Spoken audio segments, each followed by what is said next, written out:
जगत सारा क्षणिक है और आत्मा एक नित्य है।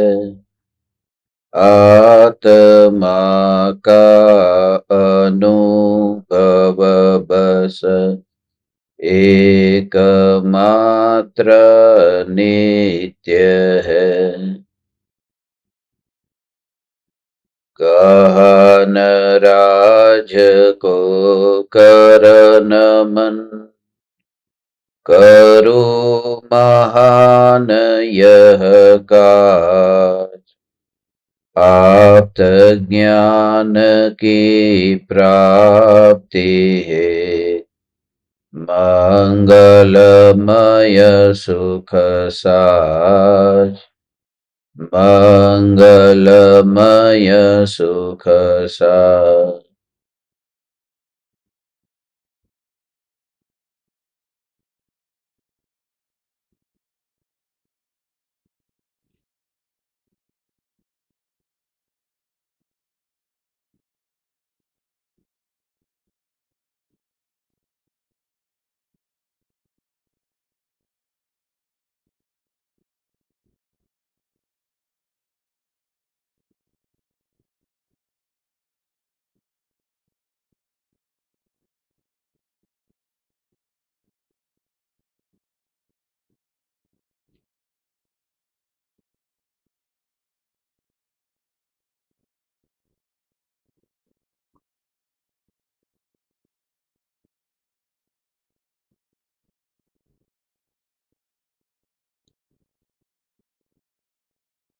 चैतन्य स्वभावी भगवान आत्मा स्वयं ही चैतन्य समयसार है। चैतन्य समयसार का प्रतिपादक ग्रंथाधिराज समयसार सम्यक दृष्टि ज्ञानी धर्मात्मा की अबंध दशा का निरूपण करता है।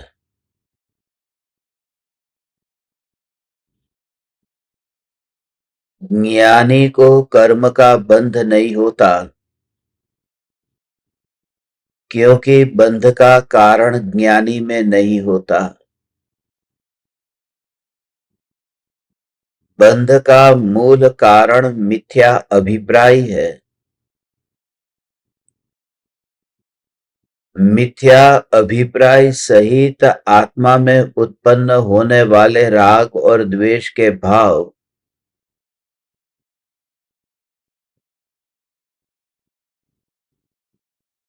बलवान हो जाते हैं। राजा की मृत्यु के बाद जैसे प्रजा कमजोर हो जाती है, ऐसे ही मिथ्यात्व के भाव के मरने के बाद अन्य कर्म अपने आप शिथिल हो जाते हैं। ग्रंथाधिराज समयसार के बंध अधिकार पर अपनी चर्चा चल रही है। 237 से लेकर 241 तक 5 गाथाओं का प्रकरण चला। जो 5 गाथाओं में मिथ्या दृष्टि का वर्णन किया, उस पुरुष का दृष्टांत लेकर जो व्यायाम करता है अपने देह पर तेल लगाकर और अनेक वृक्षों का छेदन भेदन करता होने पर भी उसे रजकण आकर के चिपकते हैं, उसका मूल कारण रजकण नहीं, पेड़ नहीं, पेड़ को काटने की क्रिया नहीं और शरीर भी नहीं। उसका मूल कारण वह तेल है। ऐसे ही कर्म आत्मा के साथ आकर बंधते हैं। उसका मूल कारण मिथ्यात्वादी कषाय भाव है। देह की क्रिया से रंच मात्र भी कर्म का बंध नहीं होता। 5 गाथाओं का पंजा जैसे हमने पहले समझा, आज से फिर 5 गाथाओं का पंजा हम समझेंगे। ज्यादातर बातें एक सी है, इसलिए उन गाथाओं का पाठ करके इन 5 गाथाओं में क्या समानता है और असमानता है ये समझकर फिर ज्ञानी की अबंध दशा की गहराई में जाते हैं। सबसे पहले 242 से लेकर 246 तक इन 5 गाथाओं के प्रकरण में बंध रहित ज्ञानी की दशा किस प्रकार से बताई है।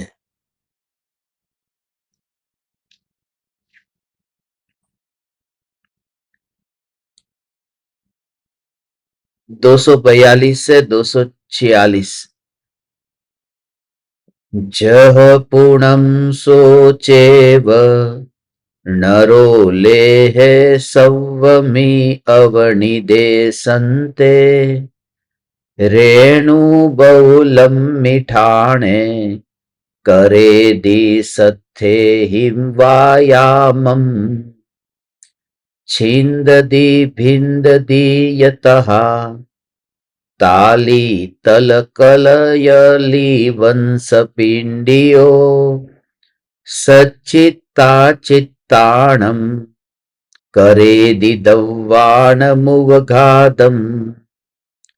उवघादम कुवतस्स तस्स नाणा विवेहिम करणेहिम निश्चय दो चिंतेज हो किम पच्चय गोणरय बंधो जो सो दुनेह भावो तम ही नरे तेण तसरय बंधो निश्चय दो विनेयम न काय चिट्ठा हिमसे साहिम एवं सम्मादिट्ठी वट्टन्तो बहुविहेषु जोगेषु अकरन्तो उव ओगे रागादिन लिप्पदीरेण।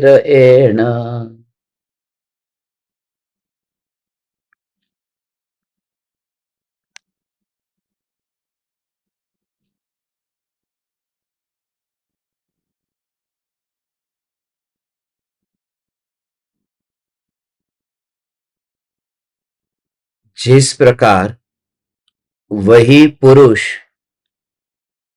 सभी प्रकार के तेल आदि स्निग्ध पदार्थों के दूर किए जाने पर बहुत धूलि वाले स्थान में शस्त्रों के द्वारा व्यायाम करता है और ताल, तमाल, केला, बांस और अशोक आदि वृक्षों को छेदता है, भेदता है, सचित्त अचित्त द्रव्यों का उपघात करता है, इस प्रकार नाना प्रकार के कर्णों द्वारा उपघात करते हुए उस पुरुष को धूलि का बंध वस्तुतः किस कारण से नहीं होता, यह निश्चय से विचार करो।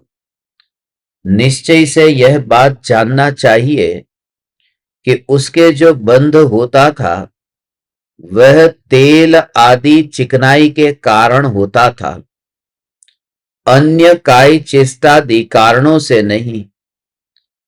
इस प्रकार बहुत प्रकार के योगों में वर्तता हुआ सम्यक दृष्टि उपयोग में रागादि को न करता हुआ कर्म रज से लिप्त नहीं होता। ये 5 गाथाओं का गाथार्थ है। एक ही पैराग्राफ में ये सारी बात आ गई।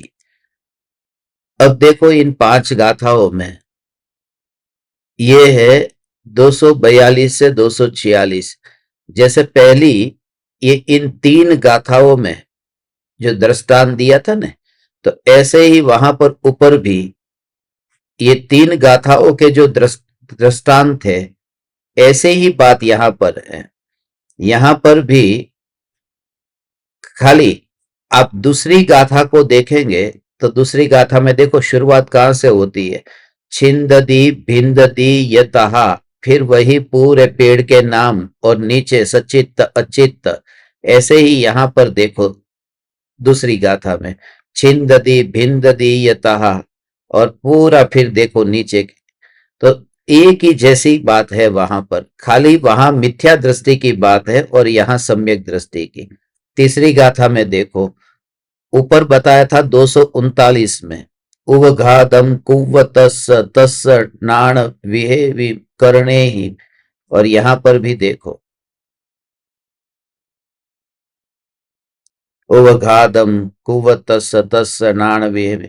तो इस तरह से ये 3 गाथा जो पहले 5 गाथाओं के पंजे में जो हुई थी, ऐसे ही ये बात है। और फिर यहां पर जो सोदु नैण भावो, ये बात जो आई थी कि इसका अब आप ये विचार करो, तो उसमें भी यहां चौथी गाथा और वहां जो अंतर था अब वो है, एवं मिच्छा दिट्ठी वट्टंतो बहुविहासु चिट्ठासु। ये मिथ्या दृष्टि की बात थी 241 में, और यहां पर है एवं सम्मा दिट्ठी, सम्यक दृष्टि की बात है, वट्टंतो बहुविहेसु जोगेसु। तो इस तरह से ये पांचों गाथा में कुल मिलाकर के 10 गाथा में बंध का प्रकरण अभी जो प्रारंभ किया है कि बंध किस कारण से होता है वह बात बताइए। मिथ्या दृष्टि को बंध होता है और रागादि में उपयोग, रागादि भावों का उपयोग में आना, अर्थात अपने को रागादिमयी मानना। ज्ञान अनुभव में आता होने पर भी स्वयं को रागादि स्वरूप मानता है, इसलिए मिथ्या दृष्टि को बंधन होता है। मुख्य बात भाव की है। मेहमान घर पर आए हैं तो दोनों बात घटित होगी ना, कि मानो मेहमान को भाव से हमने वहां पर रखा है तो मेहमान रहेंगे, और मेहमान के प्रति हमारा भाव नहीं है तो मेहमान चले जाएंगे। ये सीधा सा लोक में गणित है कि उन्हें बोलने की जरूरत नहीं पड़ती कि आप यहां से चले जाओ, मेरे घर से चले जाओ। उनकी ओर ध्यान देना बंद कर दिया। दोनों में अंतर इतना, मिथ्या दृष्टि जीव को जब आत्मा में राग द्वेष के भाव उत्पन्न होते हैं तो उन उत्पन्न होते भावों में उसका अटेंशन जाता है। जितना महत्व दिया उतना और दुखी होगा। कैंसर के पेशेंट को यह क्यों नहीं बताते हैं कि तुझे कैंसर है, जितना छुपाया जा सके उसे छुपाने का प्रयास करते हैं, क्योंकि एक बार ये विचार में शुरू हो गया कि मुझे कैंसर है, मुझे कैंसर है, मुझे कैंसर है, तो उस विचार से न जाने कितनी और बीमारी खड़ी होगी। तो हमें आज तक यही दिमाग में डाल दिया गया है कि बस मैं पापी हूं, मैं पापी हूं, मैं पापी हूं, मैं पापी हूं। हमारा जीवन इस प्रकार का हो कि अवकाश ही न मिले उस प्रकार से विचार करने के लिए कि मैं पापी हूं, पापी हूं, पापी हूं, पापी हूं। ऐसा द्रव्य का जोर हो कि पाप है कहां पर। सारा का सारा जो पाप मैं कहता वो पाप तो परिणामों में है। ध्रुव न्यायक देव में तो पाप है नहीं, और दोनों की क्रिया एक समान है, मिथ्या दृष्टि की और सम्यक दृष्टि की। मगर बात अभिप्राय की है। अभिप्राय माने अंदर में उनके भीतर में परिणमन क्या हो रहा है, इंटेंशन क्या है, कि ये जो राग का भाव होता है उस राग को करने का अभिप्राय है कि उस राग से उदासीन होकर ज्ञान की अनुभूति हो, यह अभिप्राय है। इसलिए उदयवश यदि ज्ञानी को कोई ऐसा आ जाए, कर्म का उदय आ जाए, तो वह और बात होती है। उस समय उनका ऐसा तीव्र कर्म का उदय होता है, इसलिए उस उदय के कारण उस ज्ञानी को इतना नीचा क्यों देखना।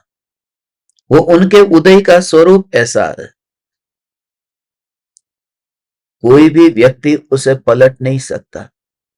उदय ज्ञानी का हो या अज्ञानी का, उदय को परिवर्तित नहीं किया जा सकता। उदय में भेद ज्ञान करके ये उदय नहीं है, ये ज्ञान है, ये हो सकता है। अभिप्राय से ही बंध है, अभिप्राय से ही अबंध दशा है। क्रिया की बात करो, समझो कि कोई लुटेरा है, कोई चोर है, उसने किसी आदमी को गोली मारी। जिस समय गोली मारी उस समय वह आदमी मरा नहीं, बच गया, और फिर उसे अस्पताल लेकर के गए। अस्पताल में डॉक्टर ने उसका ऑपरेशन किया। ऑपरेशन करने में करीब करीब 12 घंटे लग गए, और 12 घंटे के ऑपरेशन के बाद में भी वह मरीज मर गया। तो डॉक्टर के हाथों में मरा, डॉक्टर के हाथ से वह मरा। जो हत्यारा था, जिसने गोली चलाई, उसने गोली चलाई, उसके हाथ से तो बच गया, वो मरा नहीं वहां। और जिसने गोली नहीं चलाई, जो डॉक्टर ऑपरेशन कर रहे, उनके हाथ से मर गया। दोनों का मूल कारण कि भाई डॉक्टर जो है वो डॉक्टर को पाप का कर्म नहीं बंधेगा, भले उसके हाथ से उस पेशेंट की मृत्यु हुई है, क्योंकि उसका अभिप्राय मारने का नहीं था, बचाने का था। और जो व्यक्ति गोली मारता है उसका अभिप्राय मारने का था, माने सामने वाला बचे या मरे उससे मुझे कोई बंधन नहीं। मुझे बंधन होता है अपने भावों से, कुछ भी नहीं होता। हम भाव भाते हैं ना, उससे वो हिंसा का कर्म बनता है। सरकार, गवर्नमेंट, अदालत उसकी सजा नहीं देती। बैठे बैठे ही ये भाव भाया वह आतंकवादी मर जाए तो अच्छा है, बैठे बैठे ये भाव आया अच्छा हुआ वो मर गया। अब जिनसे हमारा कोई संबंध नहीं था, मगर उस प्रकार का रस हमारे भीतर में पड़ा है। अमेरिका ने लादेन को मार दिया, क्योंकि लादेन ने अमेरिका पर कैसा 9/11 का जो प्रहार किया था, तो उसका फल तो उसे भोगना पड़ेगा। ठीक है, मार दिया तो मार दिया, बराबर ही हुआ है। मगर उन विकल्पों में ऐसा हम न जाने कितने विकल्पों में उलझते हैं। जब कोई जीव का लक्ष्य एकमात्र आत्मार्थ होता है, तो वह व्यर्थ में अपने भावों को बिगाड़ता नहीं है, और अपने आप जैसे ही लक्ष्य पलट जाता है, उस प्रकार की चर्चा, वार्ता, विचारणा, उस प्रकार के विकल्पों में उलझना वो अपने आप छूट जाएगा। फिर तुम्हारी कांटेक्ट लिस्ट, फिर तुम्हारा मैसेज, फिर तुम्हारा लोगों के साथ में मिलना, वो उसी प्रकार का हो जाएगा। उसका मूल कारण है क्योंकि तुम्हारा तुम्हारा लक्ष्य पलट गया। हे चैतन्य परमात्मा, सामने वाला जिए या मरे, तुमने वो अंधे और लंगड़े की कहानी सुनी है ना? ये अंधे और लंगड़े दोनों ने मिलकर के पैसे कमा लिए, लखपति हो गए। दोनों ने मिलकर के 3 लाख रुपए कमाए, क्योंकि जो अंधा है वो लंगड़े को कंधे पर बिठा करके जाता था और रास्ता दिखाता था। पार्टनरशिप में दोनों ने बिजनेस किया था, मगर दो में से जब बंटवारा करने का समय आया कि दोनों को लगा कि बस 1.5 लाख रुपया मिलने वाला था, मगर अंधे को लगता है कि 2 लाख उसका होना चाहिए और 1 लाख ये लंगड़े का होना चाहिए। इसलिए क्योंकि मैंने उसे कंधे पर उठा उठा करके घुमा हूं, मैं ज्यादा मेहनत तो मेरी है, वो तो बस सेठ की तरह मेरे कंधे पर बैठा था। बस मेहनत तो, बोझ तो मैंने ढोया है, तो 2 लाख मेरे होने चाहिए। और जो कंधे पर बैठा है उसने अंदर ही अंदर सोचा कि ज्यादा मेहनत मेरी है, क्योंकि ये अंधा क्या पहचानेगा कौन सेठ है कौन गरीब है? पहचान तो मैंने की ना सेठ की, कि कहां से मिलेगा। यदि मैं नहीं होता तो पहचान कौन करता? तो 2 लाख मेरे होने चाहिए। मगर दोनों के मन में फिर ये खोटे भाव आए। एक काम करता हूं, अंधे को विचार आया कि एक काम करता हूं,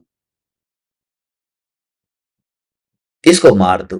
लंगड़े को विचार आया कि मैं भी इसको मार दूं, तो 2 लाख नहीं 3 लाख पूरे के पूरे मिल जाएंगे। तो दोनों ने मिलकर के फिर सेलिब्रेशन किया, खीर बनाई, और लंगड़े को तो दिखाई देता था, लंगड़े ने खीर में जहर डाल दिया कि जैसे ही वो खीर खाएगा तो अंधा मर जाएगा। और वो जो खीर थी, जहरीली खीर, उसको परोस दी, और फिर लंगड़ा थोड़ा थोड़ा धीरे धीरे जाता दूर चला गया, जिससे उसका कोई नाम ना आए कि इसने कुछ किया है। अब वो जो खीर का जहरीला, वो जो भाप थी, उसकी जहरीली भाप थी, वो उसके आंखों में गई।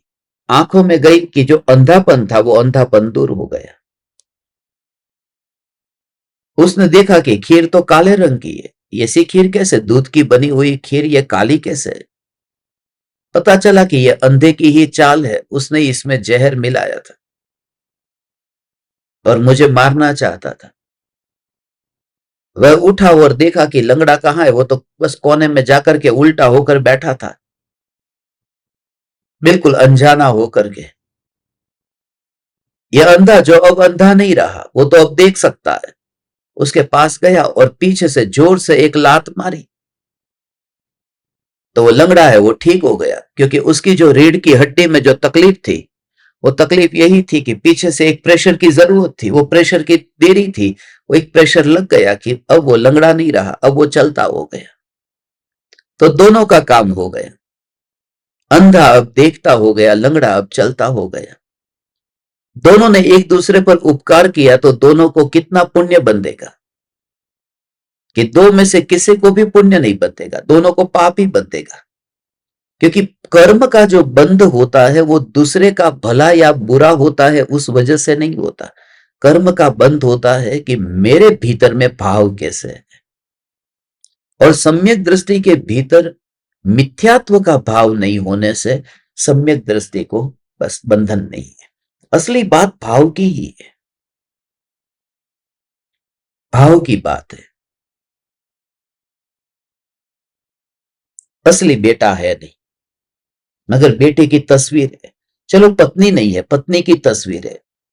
उस तस्वीर को देख करके जो राग होता है, बेटे की तस्वीर को देख करके राग होता है, वहां बेटा तो अस्तित्व रूप से देखो तो है ही नहीं, मगर बंध जो होता है वो बंध असली का होता है। यही तो कारण है कि हम परमात्मा की मूर्ति को भी पूजते हैं, क्योंकि बात है वहां के असली और नकली की नहीं, बात है कि यहां असली है या नकली है। मूर्ति में परमात्मा है या नहीं है ये बात नहीं है, मेरे भीतर जो अहोभाव है वह सच्चा है कि झूठा है। और भाव सच्चा है तो उसके अनुसार फिर कर्म बंधेंगे। दूसरे जीव को मारे या बचाए उससे कोई बंधन नहीं है, स्वयं के कारण बंधन है। सबसे ज्यादा हिंसा होती है जब केवल ज्ञान होता है। पहले ऐसी हिंसा कभी नहीं हुई थी, अनादि काल से जैसी हिंसा पहले कभी नहीं हुई थी, ऐसी हिंसा केवल ज्ञान जब प्रकट होता है तब होती है। क्योंकि जीव जब 12वें गुणस्थान में प्रवेश करता है, तो 12वें गुणस्थान से वो जो अंतर्मुहूर्त का काल है, उसमें शरीर में जो निगोदिया जीव है, वो निगोदिया जीव मरना चालू हो जाते हैं। तो भगवान का जो औदारिक शरीर है वह परम औदारिक शरीर हो जाता है। हमारा शरीर औदारिक शरीर है, इसमें जो सूक्ष्म जीव है, निगोदिया जीव शरीर में रहते हैं। जो तीर्थंकर केवली परमात्मा के शरीर में नहीं रहते, 13वें गुण स्थान में फिर वो नहीं रहते। तो इतने अनंत जीवों की हिंसा हुई तो फिर उनको बंध कितना होना चाहिए? फिर वो तो उस भव में ही मोक्ष में क्यों जाते हैं? अंतर मुहूर्त में केवल ज्ञान कैसे पा लेते हैं? उसका मूल कारण कि उनके भीतर में विकल्प नहीं है। बंधन है वह रागादि भाव रूप विकल्प से है, देह की क्रिया से है ही नहीं। मगर ये सुन करके कोई स्वच्छंदी हो जाए तो, स्वच्छंदी हो जाए तो, वो स्वच्छंदी हो जाए तो स्वच्छंदता के भाव से ही बंद होगा। स्वच्छंदी जीव को भी स्वच्छंदता के कारण जो क्रिया करेगा उससे तो बिल्कुल बंद नहीं होगा। खास बात ध्यान में रखना कि आत्मा तो खाता पीता नहीं है, ठीक है, तो फिर किसी ने अब आलू खाना चालू कर दिया, आत्मा तो पीता नहीं है, अब शराब पीना शुरू कर दिया, तो वो शराब पीता है उस वजह से उसको कर्म बंधेगा ना, स्वच्छंदी हो गया। वो भी शराब पीने की वजह से तो बिल्कुल नहीं बनता है। शराब पीने से कोई कर्म बनता है? वो अंदर का जो भाव है वो भाव में खतरा है। अब अंगूर को इतना पुराना कर दो तो अंगूर का रस ही तो है। ये वाइन क्या है? अंगूर का जूस है।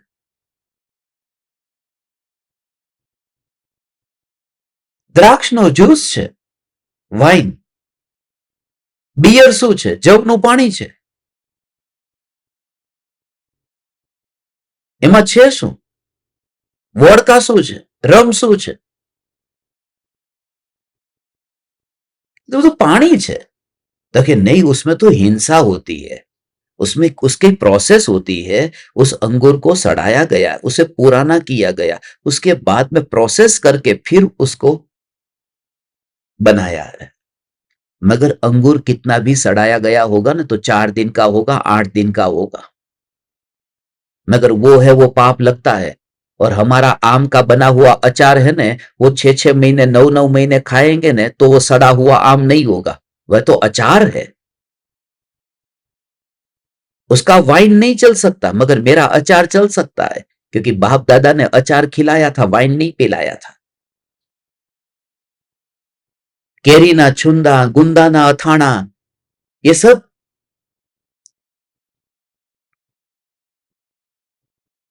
आप खुद विचार करो। अंदर में जो, भले तुम प्रिजर्वेटिव अंदर डाल देते हो कुछ ना कुछ, तो वो भी तो वाइन में कुछ ना कुछ तो डालते ही है, उसमें भी अलग अलग फ्लेवर डालते हैं। मगर खुद के दोष दोष देखने का बहुत मन करे तो अपने दोषों को देखना। इसलिए तो दोनों में कोई अंतर ही मुझे नहीं दिखता। कोई वाइन पीता है और कोई अचार खाता है, कितने दिन पुराना खा रहा है। उसको तो सुखाया गया था, ऊपर आम को ये किया गया था, वह किया गया था। उस तेरे तूने जो प्रोसेस किया वो प्रोसेस वहां पर भी हुआ, और जीव तो तेरे में भी मर रहे, उसमें भी मरे।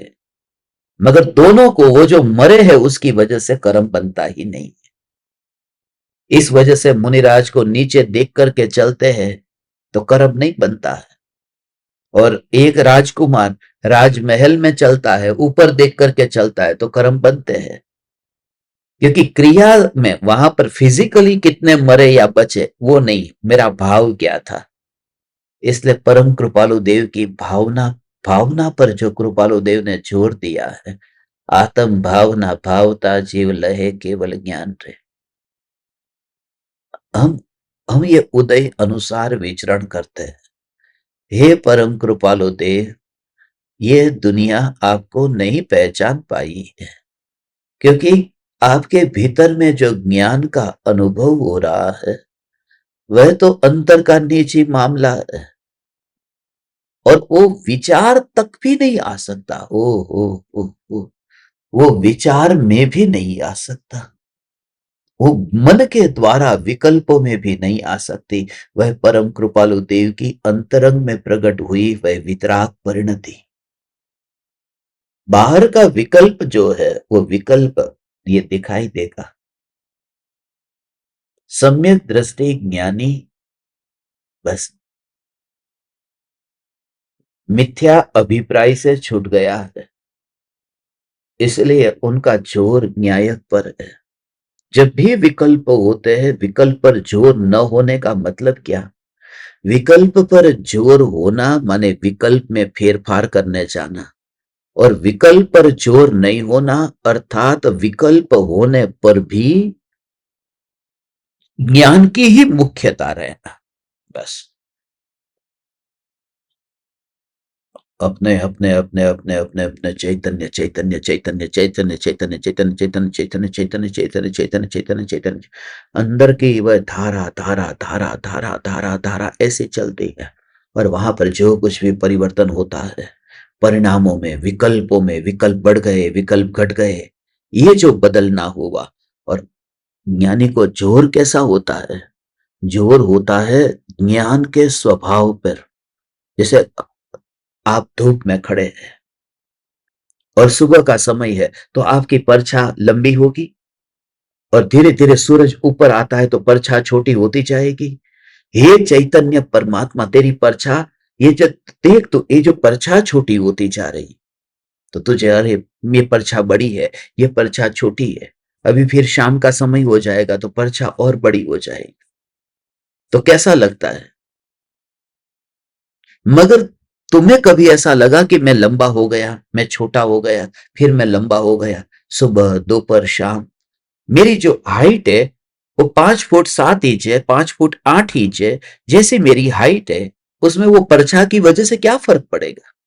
तो सम्यक दृष्टि का जो जोर होता है ना, वो अस्तित्व पर होता है।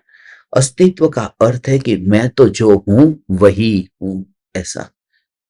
हे चैतन्य परमात्मा, तू चिंता मत करना। जो भी भाव आत्मा में उत्पन्न होते हो न, वो भावों को परछाई की तरह देख। और उस परछाई में अपना कर्तृत्व मत देखना, वो सूरज को देख लेना। मैं क्या करूं? सूरज सुबह पूरब में था, शाम को पश्चिम में है, और दोपहर के समय मेरे सिर के ऊपर था। मैं क्या करूं? मैंने थोड़ी सूर्य को कोई खींचा है कि जल्दी से जल्दी तू इधर आ जा, या फिर मैं सूर्य को धक्का मारता हूं, जल्दी से जल्दी पश्चिम में चला जा। न तो मैंने उसे पूरब से खींचा है, न तो मैंने पश्चिम के अंदर उसे धकेला है। वो तो यात्रा करता था और ये परछाई हो रही थी। तो एक समय भी यदि ऐसा अस्तित्व का रियलाइजेशन हो जाए कि ये चैतन्य सत्ता में, तो उदय के अंदर तू जाता ही नहीं है। ऐसा परमात्मा, ऐसा परमात्मा, ये बात तेरे अंतर में ऐसी आ गई, ये आ गई। अब ये उस खाली उदय की बात है। अब दुनिया की कोई ताकत तुझे रोक नहीं सकती इस स्वरूप की सत्ता को रियलाइज करने से। आज ही मुझे कोई ज्ञान दीपक कह रहा था कि बहुत समझाने पर परिवारजन को यह बात समझ में नहीं आती, नहीं आती है। और तुम्हें एक बार में आ गई, तुम इसी की खोज में थे। तुम्हें इसके बिना अधूरा अधूरा लगता था। तुम भक्ति बहुत करते थे, मगर भक्ति की परछाई में भी तुम्हें शांति कहीं नहीं मिलती थी। वो परछाई काली थी, उस परछाई में कहीं पर भी तुम नहीं थे। परछाई काली थी। व्यक्ति कितना भी गोरा होता है, मगर उसकी परछाई हमेशा काली होती है। कितनी भी सुंदर हीरोइन हो, अप्सरा हो, कोई भी, मगर उसकी परछाई तो काली ही पड़ेगी।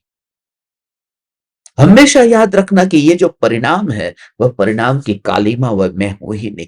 परिणाम मात्र कालीमा लगने लगे, क्योंकि वो मैं नहीं। उदय अनुसार फिर वो शुभ अशुभ की बात नहीं है। फिर उगता सूरज है या डूबता सूरज है, उसकी भी बात नहीं है। तेरी दीवानगी तुझे यहां तक लेकर के आई है, अब तू बस आगे और यात्रा कर।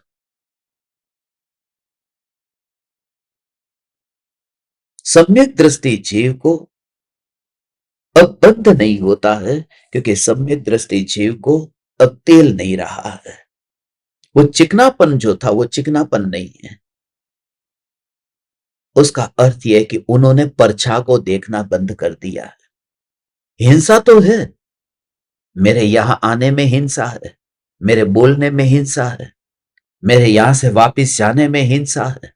हिंसा तो कदम कदम पर है, मगर हिंसा होने पर भी मैं हिंसा पर बैठा हूं या सत्ता पर बैठा हूं, ऐसा भेद ज्ञान करना, एक दूसरे को कराना, एक दूसरे को इसी मार्ग में ले आना।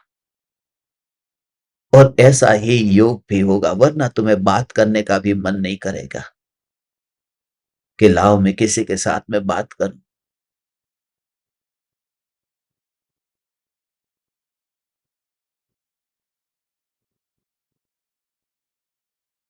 हिंसा कहाँ नहीं होती है।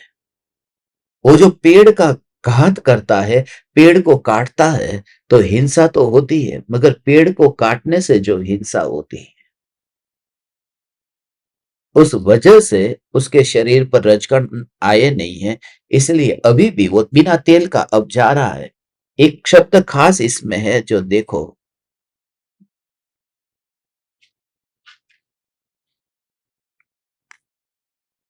एक ही शब्द है, मगर उस शब्द में ये पूरा समय सार आ गया।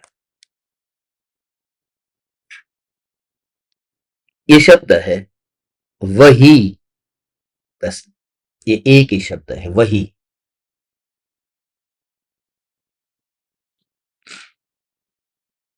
इसकी बहुत महिमा है वही की। क्यों मालूम है? क्योंकि ऊपर जो बताया था ना, ये देखो, जिस प्रकार कोई पुरुष, तो यहां पर क्या था, कोई, कोई पुरुष की बात थी कि जिसको वो रजकण आकर के उसके शरीर पर आकर के चिपकते हैं, बंधते हैं, तो कोई पुरुष की बात थी।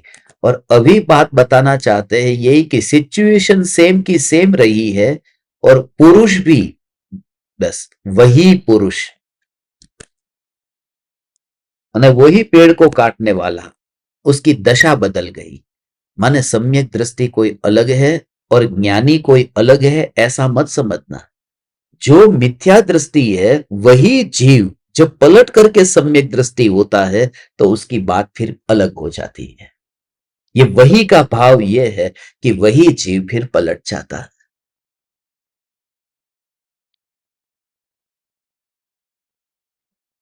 सम्यक दृष्टि की श्रद्धा में ज्ञान ही है, यही है, यही है।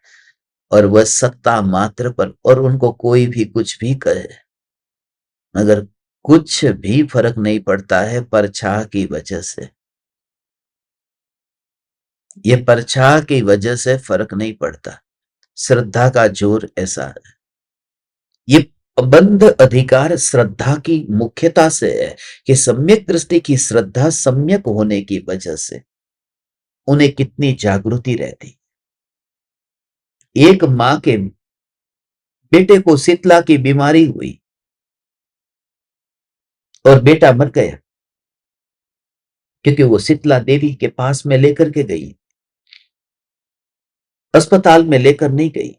रविन्द्रनाथ टैगोर ने लिखा है, एक आर्टिकल लिखा है, उसमें लिखा है भारत की आत्मा। उस भारत की आत्मा में उन्होंने ये प्रकरण, उन्होंने खास उद्धृत किया है कि एक मां के 7 बेटे हैं, और एक बेटे को शीतला की बीमारी हुई तो शीतला मां के पास में लेके गई, माता जी के पास में। फिर दूसरा वहां पर पहले बेटे को लेके गई, वहां पर ठीक नहीं हुआ, बेटा मर गया। दूसरे बेटे को शीतला की बीमारी हुई, उसे भी लेकर के गए, और वह बेटा भी मर गया। 7 बेटे थे, और 7 बेटों को शीतला की बीमारी हुई, और सातों को वो शीतला मां के पास ले गई, और सातों बेटे मर गए। वे कहते यदि 8वां होता तो शीतला माता के पास ही लेके जाती, वो डॉक्टर के पास लेकर जाती ही नहीं। उसमें उन्होंने कहा भारत की आत्मा, कि जो उसकी श्रद्धा में बैठा है, उसको दुनिया चाहे कितना भी कहे कि नहीं तू डॉक्टर के पास जाकर दिखा, तो वो नहीं दिखाएगी। श्रद्धा ऐसे ही है कि तुम्हें सारी दुनिया, इसलिए लोग कहते हैं ना कि मुझे सचमुच गुरुदेव आप में इतनी श्रद्धा है, मगर क्या करूं, दुनिया वाले इतना आपका विरोध करते हैं ना, इसलिए मन डोल जाता है, डिग जाता है, हिल जाता है। यदि तेरी श्रद्धा डिगती है तो अभी श्रद्धा तेरी हुई ही नहीं है। श्रद्धा तो उसे कहते हैं कि साथ साथ, और ये तो गलत मार्ग था ना, मगर हमारे लिए गलत था, उसके लिए तो बस शीतला मां के प्रति श्रद्धा है। मां के प्रति श्रद्धा रख। यदि वो बच्चा ठीक नहीं हुआ तो मां ने कुछ ठीक ही किया होगा, मगर शीतला मां ही सच्ची है। जहां गृहित मिथ्यात्व का पोषण है वहां पर भी इतनी दृढ़ता है, तो हम कृपालु देव के अनुयायी होकर के इतनी श्रद्धा क्यों नहीं कि हे परम कृपालु देव, आपने जो हमें ये तत्व बताया है, ये जो ज्ञान दिया है, बस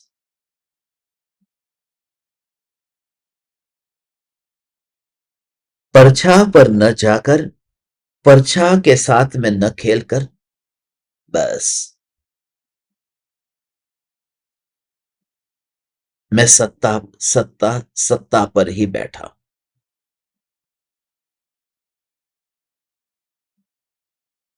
पहले से ही अगृहित मिथ्यात्व तो था, उसमें और गृहित मिथ्यात्व, और गृहित मिथ्यात्व आया, तो अगृहित मिथ्यात्व और दृढ़ हुआ। जैसे पेड़ के ऊपर वहां पौधे में वहां पानी पिलाया तो और पौधा बड़ा हुआ, तो पहले से ही ये चल ही रहा था। और उसके बाद फिर ये बस मिथ्यात्व तो चल रहा था, देह को अपना मानते ही थे। और फिर यहां पर ऐसे कुगुरु कुदेव को धर्म का योग मिल गया, मगर उसमें उनकी भी कोई भूल नहीं है, भूल तो मेरी ही है। अपने पर ही आना तुम, हर बार तुम अपने पर ही आना, बस प्रति समय ये जागृति जागृति जागृति जागृति, जो भाव पर पदार्थों के प्रति होते हैं, बस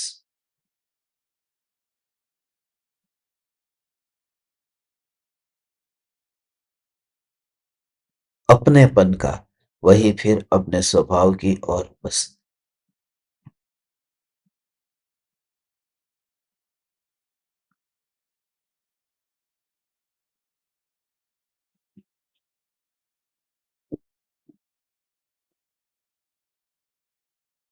जैसे कोई व्यक्ति घोड़े पर बैठा है और राजा ने कहा कि जा तू, तुझे वहां पहुंचना है,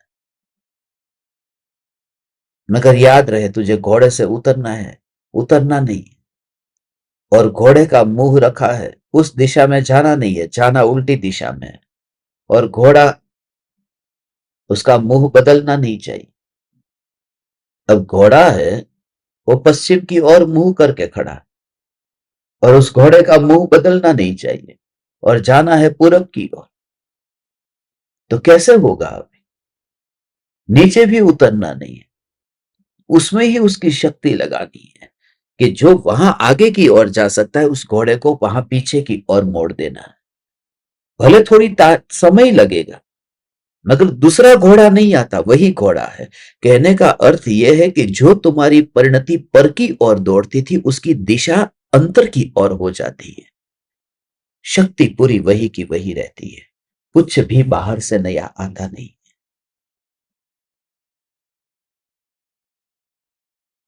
सम्यक दृष्टि जीव को बंध नहीं होता है, क्योंकि सम्यक दृष्टि जीव के अंदर और बाहर, उसमें अब भेद नहीं रहा।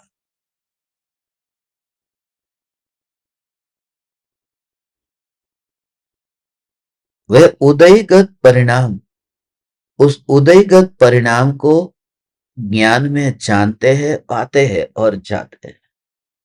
मगर ये सिद्धांत मैं अपने जीवन में घटित करने के लिए पात्र हूं या नहीं हूं?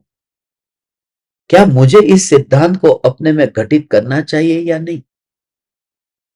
जब मुझे क्रोध आ जाए तो क्या मुझे यह स्वीकार करना चाहिए कि यह उदय का परिणाम है, या फिर मैं ये विचार करूं कि नहीं, मेरे पुरुषार्थ की कमजोरी है? मुझे क्या विचार करना? देखो, अज्ञानी हो या ज्ञानी हो, विचार तो यही होना चाहिए। एक ही उपाय है कि ये उदय का ही परिणाम है, ये मेरा स्वरूप नहीं है। क्योंकि कभी कभी ऐसा भाव आता है चिंतन करने का, उसमें भी परिणाम को मुख्य करके चिंतन किया तो ध्रुव का जोर ही नहीं आएगा। तो फिर पर्याय में जो कमजोरी है, जो क्रोध मेरी कमजोरी से हुआ है, उसका कुछ भी नहीं, ये उसका कुछ भी नहीं, नहीं वो तेरे ज्ञान में जानने में आ जाएगा। मगर तेरा जो जोर होगा तत्व चिंतन का, वो शुद्धता के लक्ष्य से ही होगा। अशुद्धता की तो बात ही मत करना। चिंतन जब चलता है तो चिंतन अशुद्धता के लक्ष्य से होता ही नहीं।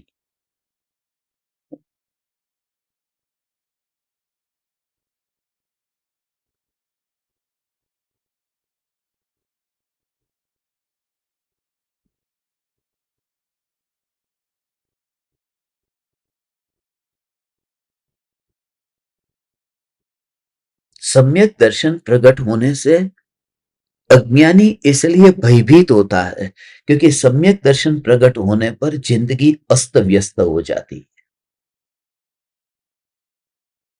जो तुमने प्लानिंग किया, जो तुमने सपने देखे, कुछ भी ऐसा करने का भाव नहीं है। पहले क्या था कि पहले तुम सब काम पक्का समय पर करते थे कि इतने बजे उठना है, इतने बजे सोना है, इतने बजे ऑफिस जाना है, इतने बजे दुकान जाना है, इतने बजे खाना बनाना है, सब तुम्हारा परफेक्ट था। सम्यक दर्शन प्रकट होते ही तुम इतने निर्भय हो गए हो कि तुम फकीर बन गए हो। क्यों मालूम है? क्योंकि जब चिंतन चलता है, पहले तुम्हारा जोर वहां देह की क्रिया पर था, यहां तो चिंतन इतना चलता है, इतना विचार चलता है कि चिंतन करते करते पता नहीं चला। जैसे टोडरमल जी को पता नहीं चला कि भोजन में नमक नहीं डला है 6 महीने तक, और उनको पता नहीं चला। अब मैं आपसे कहता हूं, यदि कोई स्त्री होती, टोडरमल जी के बदले में कोई स्त्री होती जो खुद खाना बनाते समय नमक डालना भूल जाती, हो सकता है कि नहीं? जब नमक चखना भूल सकते हैं तो खाना भूल सकते हैं, तो बनाते समय डालना भी भूल सकते हैं। तो बहुत बार तेरे जीवन में ये स्थिति आएगी। ये खास तुझे एक इंडिकेशन दे रहा हूं कि तुम्हारे जीवन में ऐसी स्थिति आएगी कि जब तुम्हारी जिंदगी अस्त व्यस्त होती जाएगी, मगर उस अस्त व्यस्त होती हुई जिंदगी की वजह से जो नुकसान होगा वह बहुत छोटा होगा, और जो लाभ होगा वह अनंत काल तक तेरे अंदर टंकोत्कीर्ण होगा। वह ध्रुव की श्रद्धा। ठीक है, मंजूर है मुझे। महापुण्य के उदय से मुझे ये जो शरीर मिला है, मगर मेरी चैतन्य की मस्ती की वजह से ये सियाली शरीर को खा रही है। ये वो शरीर खा रही है, मनुष्य का शरीर खा रही है, जो अनंत चक्रवर्तियों की संपदा से अधिक मूल्यवान है। ऐसा ऐसा शरीर अनंत चक्रवर्तियों की संपदा से अधिक मूल्यवान, जिस मनुष्य जीवन का एक समय कहा, ये तो पूरा शरीर ही खा रही है, एक समय कहा मंजूर है। क्योंकि उसके बदले में जो अंतर में लीनता है, उससे वही तो प्रयोजन था। बाकी इसका प्रयोजन क्या था? अनंत चक्रवर्तियों से, उनकी संपदा से अधिक महिमा वाला ये देह क्यों कहा? क्योंकि इस देह में रहते हुए मुनि धर्म का पालन हो सकता है, जो शुभम चक्रवर्ती से नहीं हुआ, और गया 7वें नरक में। इसलिए भले जो भी होता है, इसलिए यहां पर हारने को जो तैयार हो जाता है, ठीक है, नुकसान हुआ, ठीक है। कोई तुझे उल्लू बनाकर गया, कोई तुझे बेवकूफ बनाकर गया, किसी ने तेरे तेरे साथ ऐसी चाल चली। तूने कभी सोचा भी ना हो कि मेरे नजदीक में रहने वाला व्यक्ति मेरे बारे में ऐसा सोचता होगा। ये आत्मसिद्धि का पाठ करने वाला इतना कठोर परिणामी होगा। ये परम कृपालु देव की भक्ति करने वाला व्यक्ति, उसके भीतर में इतनी कुटिलता हो सकती है। ये भाव अब तुझे नहीं आएगा, मुझे मंजूर है। दुनिया मेरे साथ में कितना भी खेल खेले तो मुझे मंजूर है, क्योंकि मैं अपनी चैतन्य की मस्ती को गवा करके उसके सामने जीतना नहीं चाहता। थोड़ा नुकसान होगा बाहर के जगत में, उस नुकसान के लिए तैयार रह जाना। अपने आनंद पर, अपने आनंद पर, अपनी निराकुलता रूप आनंद में, अपने निराकुलतामय आनंद के उसके ऊपर कुल्हाड़ी मार करके फिर जग से जीतने मुझे नहीं जाना है। इसलिए मैं तैयार, तू भी तैयार रहना। हे दीवाने ज्ञान दीपक, तेरी दीवानगी, इसके लिए तू तैयार रहना, मुझे मंजूर है। कैसी भी स्थिति हो मुझे मंजूर है, वो मंजूर है, मुझे मंजूर है।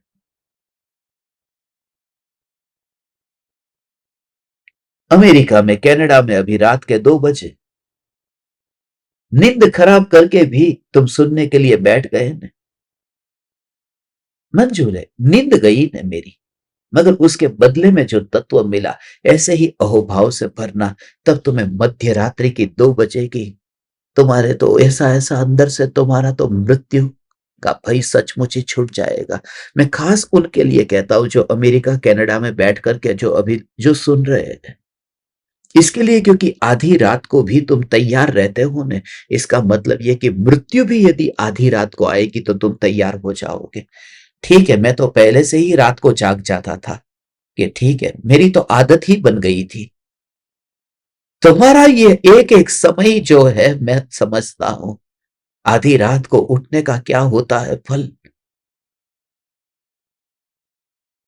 हे चैतन्य परमात्मा, तुम, नुकसान हो रहा है, तुम्हारी नींद छूट रही है, मगर उसके बदले में तुम्हारे भीतर में न्यायक देव के प्रति जो दिन प्रतिदिन अहोभाव बढ़ रहा है, वह अहोभाव तुम्हें परम पद तक ले जाएगा। मगर उसकी भी तू परवाह नहीं करता, उसी का नाम दीवानगी है। तो दुनिया के क्षेत्र में, बाहर के जगत में नुकसान हो जाएगा, मेरा ध्यान न रहा, मैं तत्व चिंतन में व्यस्त रह गई थी, और चाय ऐसे उबल गई कि वो गया, वो सब कुछ नीचे है। चाय ढल गई, एक तो दूध गया, चाय गई, नुकसान हुआ, ऊपर से फिर ये गैस भी साफ करो, और उसमें भी यदि छेद के अंदर वहां पर सब जगह दूध गया तो और सफाई करने में झंझट, तो बहुत झंझट होगी। मगर धन्यवाद देना, हे परम कृपालु देव, स्वरूप का चिंतन करते करते ये हुआ है न, मैं धन्य हूं, बस मुझे मंजूर है, मुझे मंजूर है।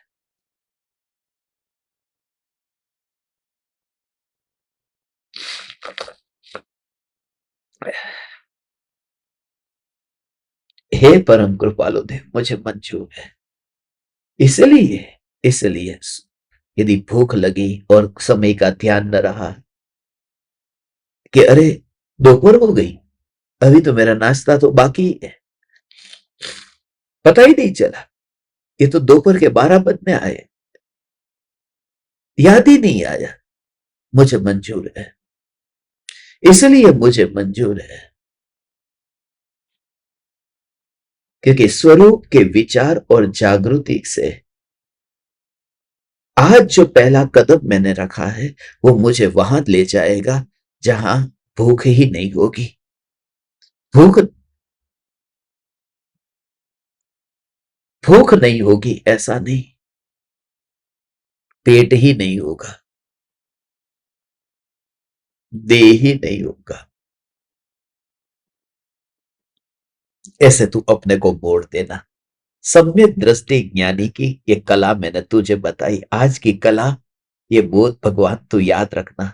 बोध यही है कि सम्यक दृष्टि जीव दीवाने होते हैं, इस वजह से सम्यक दृष्टि को बंध नहीं होता,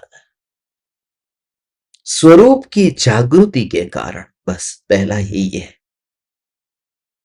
जब जब वहां पर ऐसा ऐसा वो परछा जो है, वो परछा छोटी बड़ी परछा होती है, ऐसा, तो उसके लिए कुछ कुछ कोशिश नहीं करता, परछा परछा छोटी हो जाए उसके लिए कुछ नहीं करते। मगर उंगली कट जाए तो, कि नहीं नहीं उंगली नहीं कटनी चाहिए।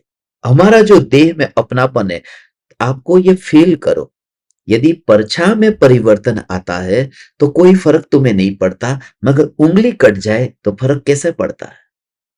अरे उंगली क्या कट जाए, खाली बाल झड़ने लगे ने तो भी फर्क पड़ता है, कि आजकल मेरे बाल बहुत झड़ रहे हैं।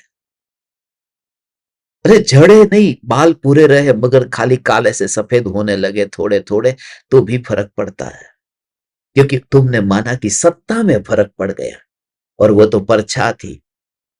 सुबह लंबी थी, दोपहर में छोटी हो गई, वो चलेगा, मगर बाल एक भी नहीं गिनना चाहिए। क्योंकि ये सत्ता है और वह परछाई है।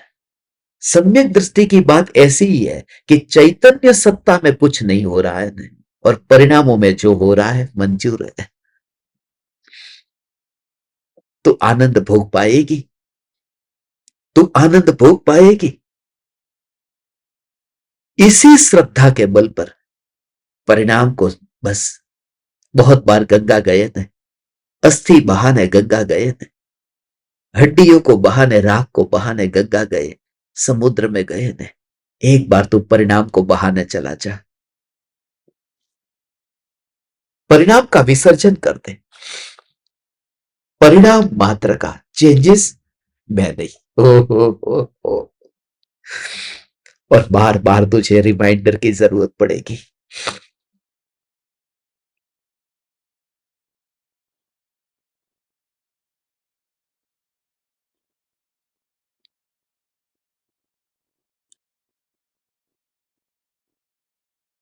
गए, अब वो है नहीं, बस ज्ञान स्वरूप में स्थित हुए सम्यक दृष्टि ज्ञानी नए कर्मों से नहीं बंधते हैं। जिस प्रकार वही पुरुष सभी प्रकार के तेल आदि स्निग्ध पदार्थों के दूर किए जाने पर बहुत धूली वाले स्थान में शस्त्रों के द्वारा व्यायाम करता है और ताल तमाल केला बांस और अशोक आदि वृक्षों को छेदता है, भेदता है, सचित्त अचित्त द्रव्यों का उपघात करता है, इस प्रकार नाना प्रकार के कर्णों द्वारा उपघात करते हुए उस पुरुष को धूलि का बंध वस्तुतः किस कारण से नहीं होता, बस यह निश्चय से विचार करो।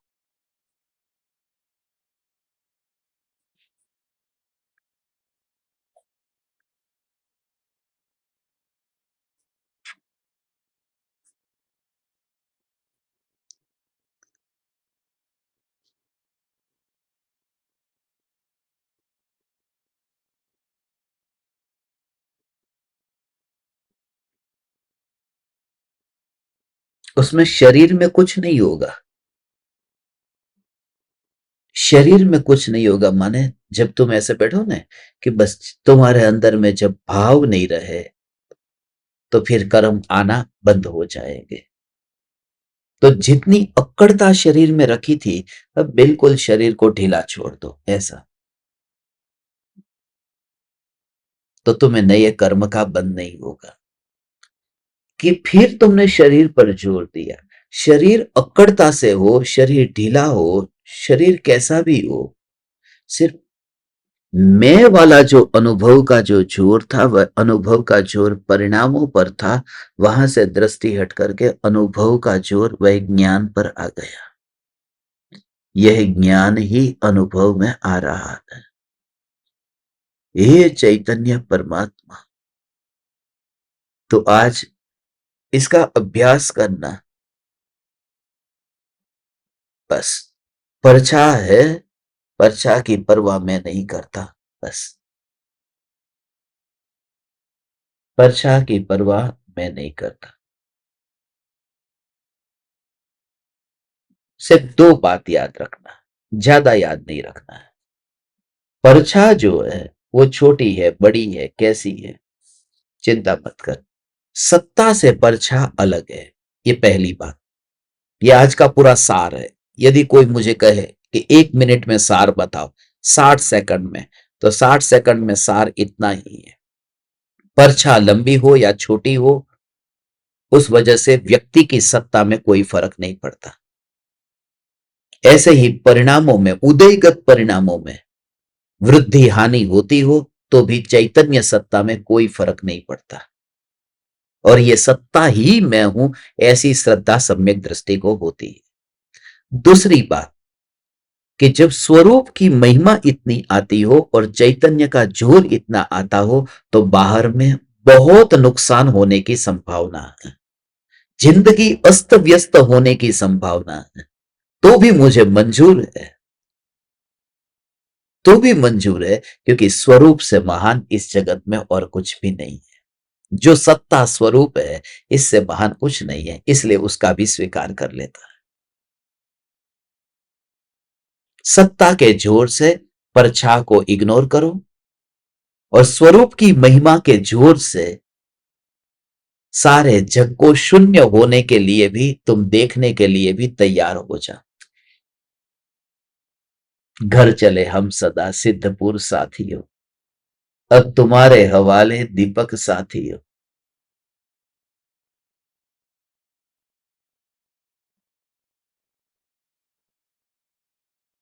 ठीक है भगवान, आज आपको किचन का काम अधूरा छुड़ा करके बुलाया है। आधा काम किचन का बाकी होगा, मुझे पता है।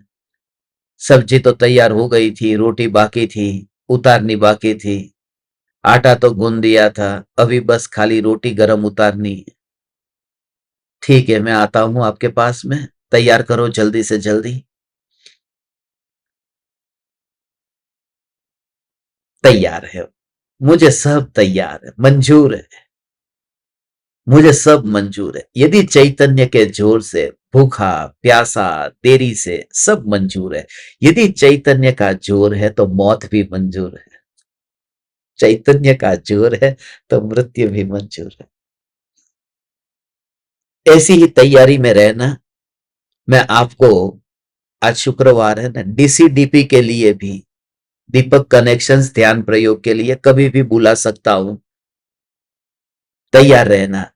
तुम्हारा कुछ नुकसान हो जाए तो उसके लिए भी तैयार रहना, मगर अब तुम्हें साहस दिखाना है। ठीक है भगवान। अभी एक दो दिन, 2-3 दिन तो यहां पर हैदराबाद में रहूंगा मैं, और फिर अभी कहाँ जाऊंगा मैं नहीं जानता। जो जो देखी वीतराग ने, सो सो होसी वीरार है। चैतन्य समय सार, चैतन्य समय सार, चैतन्य समय सार।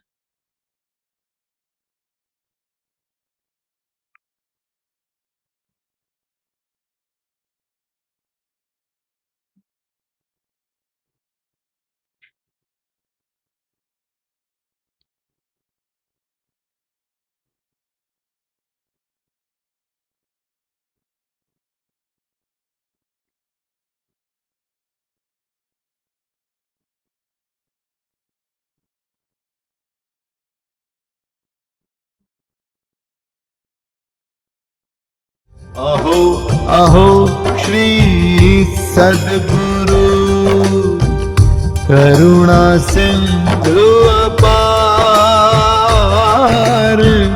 इस पामर पर प्रभु किया आहो आहो उपकार, आहो आहो उपकार। देह सहित जिनकी दशा, वरते देहातीत, उन ज्ञानी के चरण में हो वंदन अगणित, हो वंदन अगणित, हो वंदन अगणित, हो वंदन अगणित।